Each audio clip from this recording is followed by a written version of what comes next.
Connaissez-vous la réponse à cette question? Pourquoi est-ce qu'il faut se convertir? Eh bien, la réponse est dans la parole de Dieu et on va l'entendre sous peu à l'émission La Parole Vivante.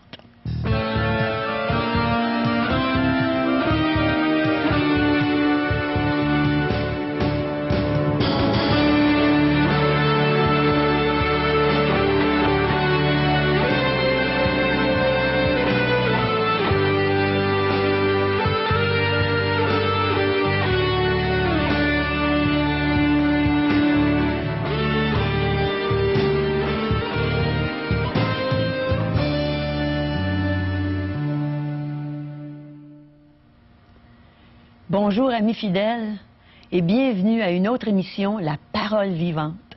Je suis certaine qu'aujourd'hui, il va y avoir des vies transformées suite à l'enseignement qu'on va entendre. Notre ami pasteur Régent Joly est toujours avec nous. Vous allez aimer son message, j'en suis certaine. Et j'ai la joie de vous interpréter un chant, un vieux chant traditionnel que vous allez sûrement reconnaître. Et aujourd'hui, on a un reportage sur un beau déjeuner de l'espoir. Vous allez aimer ça. Alors, n'oubliez pas, vos commentaires sont importants pour nous. On veut entendre vos belles questions aussi. On va s'en servir dans nos émissions. Alors, vous pouvez nous contacter au 1-877-L'Espoir, 1-877-537-7647 ou allez visiter notre site web. C'est espoir.ca. Mes amis, vous ne pouvez pas savoir à quel point c'est une joie pour moi d'animer ces émissions qu'on fait pour vous et toute la joie, tout le bonheur que ça nous donne de partager l'Évangile avec vous et d'entendre prêcher notre ami, notre pasteur évangéliste Régent Joly. Je vous ai posé une question au début de l'émission. J'ai dit, pourquoi est-ce qu'il faut se convertir? Eh bien, on va demander à Régent. Régent, c'est quoi au juste se convertir? Je tiens tout d'abord à préciser, Caro, que c'en est une pour moi aussi, une grande joie de pouvoir t'assister dans le cadre de ces émissions Paroles Vivantes et de répondre aux questions, aussi bien de l'équipe qu'aux questions de nos téléspectateurs. Aujourd'hui, qu'est-ce que convertir? Que veut dire Dieu par une conversion? C'est un langage courant. Les gens s'imaginent parce qu'on prend la Bible, on parle de Dieu, que là on sort comme de notre univers, puis on s'en va dans l'au-delà, dans quelque chose d'irréel. Mais c'est un langage courant aujourd'hui, convertir. Le dictionnaire nous dit c'est changer, tout simplement changer.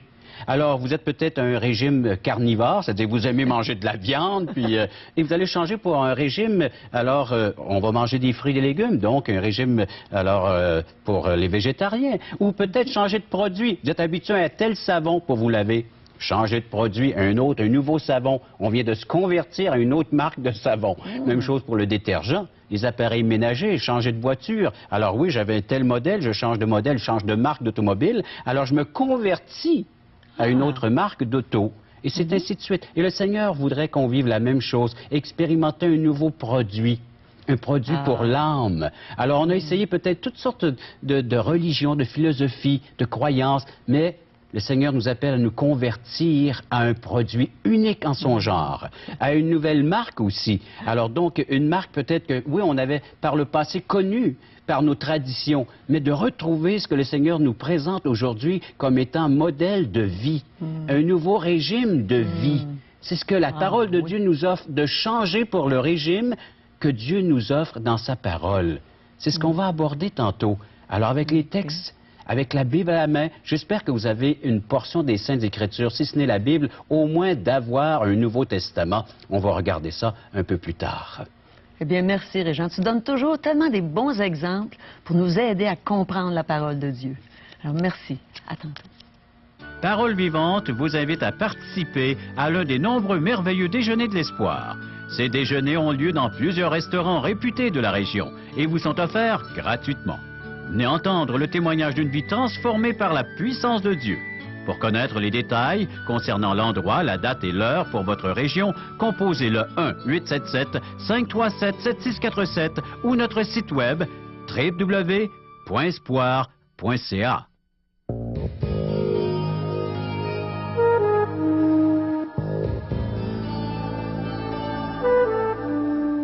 Mes amis, je sais depuis 28 ans ce que c'est de se convertir.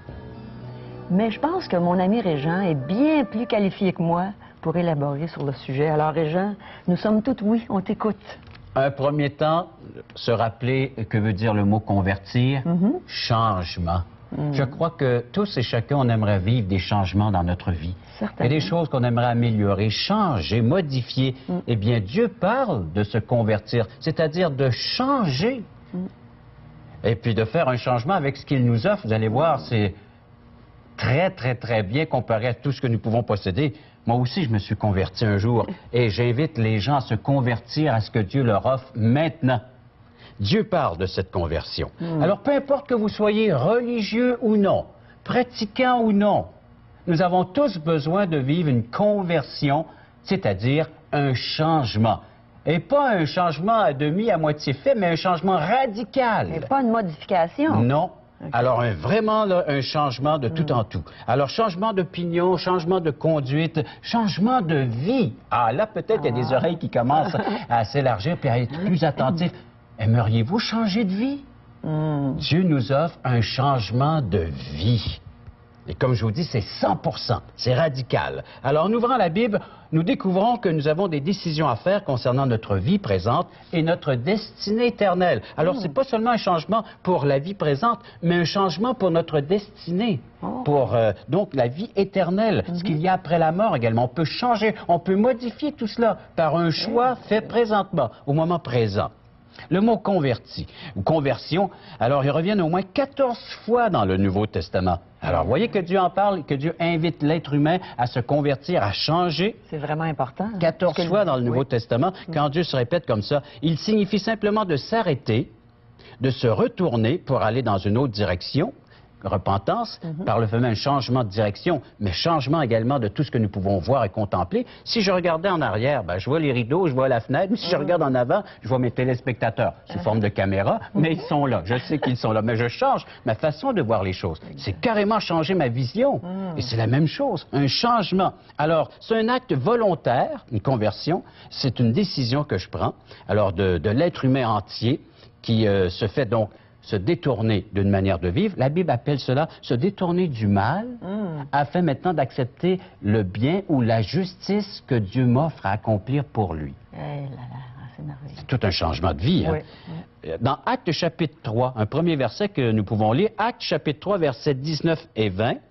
Alors, si vous avez une Bible à la maison, vous allez feuilleter, vous prenez en note, Actes 3, versets 19 et 20, c'est l'apôtre Pierre qui prêche, qui dit « Repentez-vous et convertissez-vous pour que vos péchés soient effacés. » Et le verset 20, je l'aime autant que le 19, qui dit « Afin que des temps de rafraîchissement viennent de la part du Seigneur et qu'il envoie celui qui vous a été destiné, Jésus-Christ, que le ciel doit recevoir jusqu'au temps de rétablissement de toutes choses dont Dieu a parlé anciennement par la bouche de ses saints prophètes d'autrefois. » Dieu a annoncé des temps nouveaux, de nouvelles choses qui se présentent en la personne de Jésus-Christ. Un lien très important à faire ici avec l'Évangile, bonne nouvelle, conversion. Maintenant, il y a une personne qui est placée au centre de cette conversion. Dieu dit, tu veux vivre un rafraîchissement spirituel, tu veux avoir une nouvelle vie, une nouvelle façon de voir les choses, une nouvelle façon dans ta conduite, Jésus-Christ.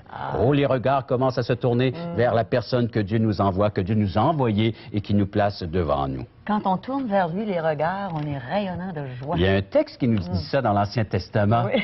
et on espère que les gens vont pouvoir avoir ce rayonnement de joie dans leur visage quand on tourne nos regards vers lui, vers celui que Dieu a prédestiné d'avance. Oui. Alors donc, la Bible peut parler d'un langage aussi de nouvelle naissance ou régénération. Alors, une nouvelle vie qui s'installe. C'est l'homme qui se détourne de son péché pour se tourner vers la seule unique solution que Dieu offre, son Fils unique, le Seigneur Jésus-Christ. C'est comme ça qu'on revient à lui. Exact, par Jésus-Christ. C'est un choix. Je tiens à préciser, c'est un choix que nous devons tous faire à un moment donné, un moment ou l'autre dans notre vie. La Bible parle de la plus grande tragédie. La race humaine n'a jamais vécu. La tragédie, c'est le choix d'avoir abandonné son Dieu.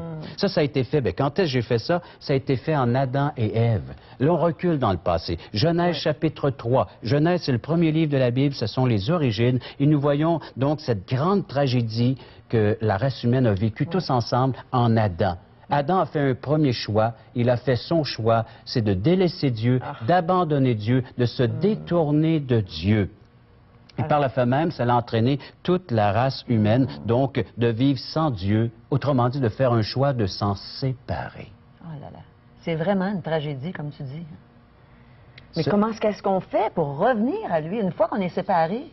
Une grâce. C'est par le moyen de la grâce. C'est une grâce. C'était Dieu qui intervient dans l'histoire de ma vie, dans l'histoire de l'humanité. Il vient à la charge pour chacun d'entre nous. Il nous appelle maintenant, nous invite à nous convertir, à revenir vers lui et de profiter de ses bons soins. Il y a deux questions qui a été posée à l'humanité suite à cette tragédie, suite au choix de l'homme en Adam, il va sans dire. Deux questions de la part de notre Créateur, de la part de Dieu, que nous pouvons lire également toujours dans le livre de la Genèse, Genèse chapitre 3, dans le contexte de la désobéissance, de la révolte, rébellion, péché.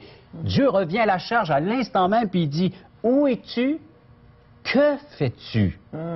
Pourquoi as-tu fait cela? » Alors, l'être humain, autrement dit, devrait constater qu'il s'est séparé de Dieu par un choix qu'il a fait, qu'il s'est éloigné de Dieu. Alors, il doit réaliser l'état spirituel dans lequel il se trouve, séparé d'avec Dieu. On a un texte du Nouveau Testament qu'on cite, Romains chapitre 3, verset 23, qui dit « Car tous ont péché, sont privés de la gloire de Dieu. » Séparé de Dieu. C'est la condition spirituelle de chaque être humain. Alors, notre âme est éloignée, séparée. Alors, étant séparé par le choix de l'homme, il nous invite maintenant à prendre cette décision de nous convertir vers lui. Romains chapitre 5, verset 12. Allons lire l'Épître aux Romains, une lettre de l'apôtre Paul, qui résume assez bien le plan de Dieu pour chacun d'entre nous. Et Romains 5, verset 12, alors, donc il fait le lien avec Adam, il dit, c'est pourquoi, comme par un seul homme, le péché est entré dans le monde, on pourrait marquer ici, par un seul homme, la séparation est entrée dans le monde.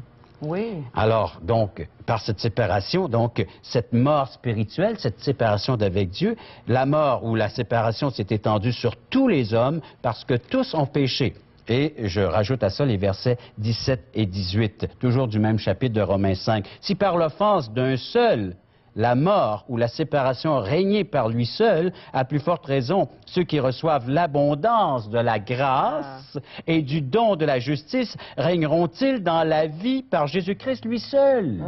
Lui seul, encore une fois. Jésus seul. Alors, par Adam, l'homme, la race humaine s'est retrouvée dans une situation d'éloignement, de séparation, de perdition, mais par Jésus seul, par l'abondance de la grâce que Dieu offre aujourd'hui à chacun d'entre nous, nous pouvons revenir, prendre une décision de nous convertir, de revenir à un vrai sens à la vie, de trouver le but, le pourquoi de mon existence en Jésus-Christ. Verset 18. Changement total. Changement total, Caro. Et ainsi donc, comme par une seule offense, la condamnation atteint tous les hommes, de même par un seul acte de justice, ce qui nous ramène encore à ce que Jésus-Christ a accompli pour nous à la croix, cette crucifixion, cette mort. Il a été séparé à notre place. Par un seul acte de justice, la justification qui donne la vie s'étend à tous les hommes. Comme Adam entraînait tout le monde à la perdition, à l'éloignement, Jésus-Christ peut ramener ceux qui se confient en lui maintenant. Alors, voyez encore le choix, la décision qu'on a à prendre. Alors donc, à faire, se décider de retourner vers Dieu par Jésus-Christ. C'est l'acte par lequel nous pouvons revenir à Dieu. Par la crucifixion, par ce que Jésus-Christ a subi à ma place, il a été séparé de Dieu à ma place. Est-ce que c'est le seul choix pour tout le monde? Le seul choix pour tout le monde. Il vous demande de revenir vers Dieu, vers lui, par le seul unique moyen, le seul chemin. Et savez-vous que plusieurs personnes se convertissent au Christ? C'est merveilleux d'entendre ça. Plusieurs personnes se convertissent. Depuis que le Seigneur accorde cette grâce à l'humanité, des milliers se sont convertis à Christ. C'est le produit, si vous voulez, que Dieu nous offre aujourd'hui afin que nous puissions bénéficier pleinement de la vie abondante et de la vie éternelle. La Bible enseigne la nécessité de la conversion et moi, j'en suis certain, j'ai vécu la mienne un jour. Je me suis converti à Christ. C'est merveilleux. C'est le seul choix pour tout le monde. Alors. Pour tout le monde. C'est pas compliqué. Un Dieu besoin pas de compliqué. conversion. Dieu ne complique pas les choses, mais l'humain, malheureusement, se complique. Parce que si nous ne nous convertissons pas à Christ pour aller vers Dieu, il y a des conséquences à tout cela. Tout d'abord, on continue à vivre notre vie misérable. Qu'on le veuille ou pas, il faut caractériser notre vie de misérable, notre présent. Vous savez, avant que je me convertisse, ma vie était, en quelques mots, en résumé, naître au monde, souffrir, mourir. Imaginez, c'était ce qui caractérisait ma vie avec ce que je voyais autour de moi. Puis encore aujourd'hui, toutes les nouvelles qui nous sont propagées par les médias, que ce soit à la télé, à la radio, qu'est-ce que nous entendons? Alors, destruction de la couche d'ozone, flambée de violence, trafic de drogue, tuerie, de la malhonnêteté partout, hein, de la pollution, alors que ce soit spirituelle ou autre ou matérielle, des problèmes écologiques, des pauvres, la pauvreté, alors une répartition des biens qui n'est pas équitable pour tous et chacun. Alors, il y a une liste longue et pénible. Et j'en sais quelque chose parce que j'étais moi-même lecteur de nouvelles dans les années 80, dans nos médias, et tout ce que je rapportais aux gens, c'était des mauvaises nouvelles, c'était décourageant, déprimant. Il y en a même qui disaient « j'ai plus le goût de vivre ».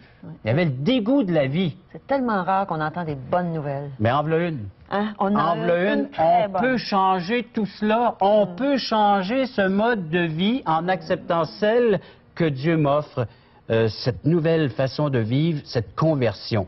Alors donc, oui, pourquoi sommes-nous ici? Où allons-nous? Oui, mais Régent, si une personne pense qu'elle est rendue trop loin, qu'elle n'a pas la force de changer, est-ce que la Bible a une solution pour elle? Beaucoup de gens sont frustrés, confus. Ils souffrent dans leur être intérieur, ils ont un vide intérieur que la Bible appelle, alors ils ont des péchés sur leur conscience, ils ne sentent même plus la force de résoudre leurs propres problèmes. Et parfois, ils vont même jusqu'au suicide. Exact. On va aborder ça dans une future émission également, le suicide et comment y remédier. C'est pas la solution pour l'être humain de s'enlever la vie, ce n'est pas la solution. La solution, on l'a devant nos yeux, on l'a en toutes lettres. Convertis-toi, accepte le produit, le remède que Dieu t'offre présentement. Hein. La Bible dit que tous ont péché, tous sont privés de la gloire de Dieu. On l'a cité tantôt dans Romains 3, verset 3, 23, c'est ça. Alors, admettre que nous avons tort. Tout simplement, admettez que vous avez utilisé jusqu'à maintenant le mauvais produit. Vous n'avez pas réussi à avoir les résultats voulus. Hein? Alors écoutez, si pendant des semaines, j'utilise un détergent, puis je vois que mon linge reste sale, est-ce que je vais demeurer avec ce produit-là? Je vais changer, je vais essayer une autre marque, un autre produit qui est sur le marché. Et c'est la même chose. On a essayé toutes sortes de choses pour essayer d'améliorer notre sort, pour essayer d'améliorer notre condition de vie. Mais c'est la vie en tant que telle qui doit être changée. Et Dieu est prêt à faire cet échange. Donne-moi ta vie qui ne fonctionne plus, la vie de péché, et je t'offre la vie, la vraie vie, celle que j'ai vécue ici-bas sur terre. Je te l'offre maintenant. Une vie sans péché, une vie qui est acceptable auprès de Dieu. Ouais. C'est merveilleux d'entendre ça. Alors, convertissez-vous. C'est simple. Changez de direction à l'égard du péché. Tournez vos regards vers Jésus et vous serez rayonnant de joie. Recevez le salut qu'il veut vous donner aujourd'hui. J'aimerais chanter pour vous un chant. C'est en anglais, mais écoutez bien ce que ça dit. C'est pas difficile à comprendre. C'est un vieux chant traditionnel que vous connaissez bien d'ailleurs.